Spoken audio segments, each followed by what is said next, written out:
Saleh group ইন্ডাস্ট্রিজের মালিক কি আবার মেঘলা হয়ে গেল? এই মেঘলার ভালো সময় দেখে কি অনিক তার দ্বিতীয় স্ত্রীকে ডিভোর্স দিয়ে মেঘলার কাছে চলে আসবে? কি ধামাকা আসতে চলেছে পরবর্তী এপিসোডে? আপনাদের যদি সঠিক তথ্য জানতে চান তাহলে আমার এই ভিডিও ফুল দেখতে হবে, তাহলে সঠিক তথ্য পেয়ে যাবেন। আর এবং কবে আপলোড হবে এবং কী বারের দিন আপলোড হবে এবং কয়টা বাজে আপলোড হবে তাও জানিয়ে দেব কিন্তু আজকের এই ভিডিওর মাধ্যমে।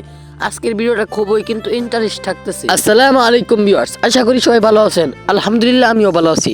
আপনাদেরকে আজকে জানিয়ে দিতে চলে আসলাম গরিব ঘর রাশিপুত্র এপিসোড 13-র সঠিক আপডেটটি জানিয়ে দিতে আজকে আপনাদের মাঝে ইউটিউবে আবারও হাজির হলাম।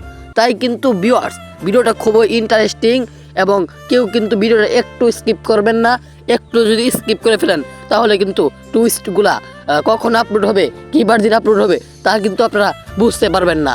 যদি বুঝতে চান তাহলে আমার এই 2 মিনিটের ভিডিও ফুল দেখতে হবে। তাই চলুন ভিডিওটি শুরু করি আর না কথা বাড়িয়ে। দর্শক, আপনারা তো 12 নম্বর পর্বটি ইতিমধ্যে দেখে ফেলেছেন। 12 নম্বর পর্বতে দেখতে পেয়েছিলাম আমরা যে সালেহ গ্রুপ ইন্ডাস্ট্রিজের মালিক মেঘলা, তার বাবা তাকে 100 কোটি টাকা দিয়ে থুয়ে গেছে। কি আদৌ কি সে সালেহ গ্রুপ ইন্ডাস্ট্রিজের মালিক হবে নাকি হবে না?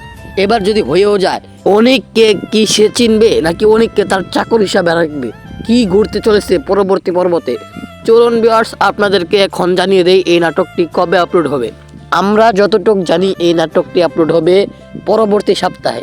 পরবর্তী সপ্তাহে আপনারা দেখতে পারবেন কারুহেম ইউটিউব অফিসিয়াল চ্যানেলে এই নাটকটি প্রচারিত হবে। তাই ভিউয়ার্স আপনাদেরকে জানিয়ে দিলাম এই নাটকটি কবে আপলোড হবে এবং কখন আপলোড হবে, কয়টা বাজে আপলোড হবে।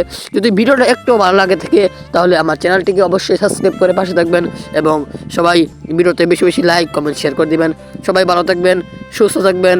আল্লাহ হাফেজ।